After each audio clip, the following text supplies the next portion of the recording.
The history of sugar, why it was once a luxury today. Sugar is cheap, common, and found in almost everything we eat. But centuries ago, it was so rare and expensive that only kings, nobles, and wealthy merchants could afford it. Sugar appeared at royal banquets, was sold as medicine, and was stored like jewelry.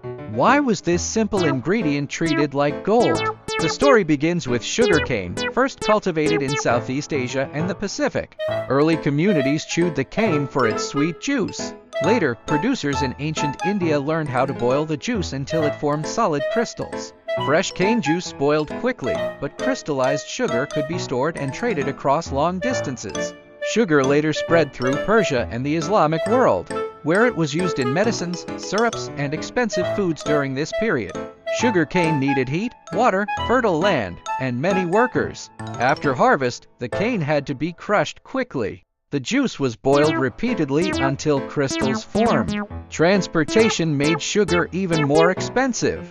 It crossed deserts, seas, and dangerous trade routes. Merchants paid taxes and port fees, while ships faced storms, war, piracy, and shipwreck. When sugar reached medieval Europe, it was treated more like an exotic spice than an everyday food. Most people used honey or fruit for sweetness. Refined sugar was reserved for the elite. Royal cooks shaped it into castles, animals, flowers, and elaborate decorations.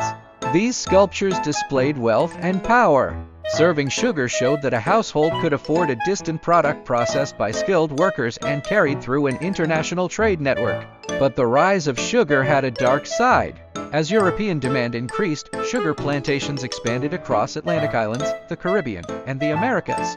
Plantation owners wanted more sugar at lower cost, so they relied heavily on the forced labor of enslaved Africans. Sugarcane work was brutal. Workers cut heavy cane in extreme heat, operated dangerous machines, and worked near boiling liquid and furnaces.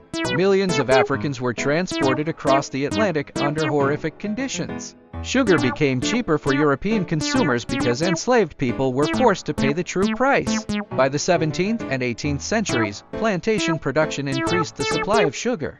It began appearing in tea, coffee, chocolate, cakes, jams, and candies across Europe and beyond.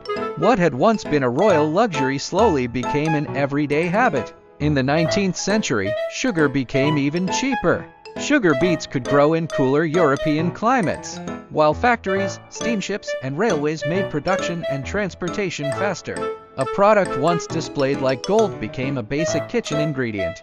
Sugar's history is not only about sweetness. It is also a story of trade, empire, technology, slavery, and industrialization. Once, people struggled to obtain sugar. Today, many of us are struggling to avoid it.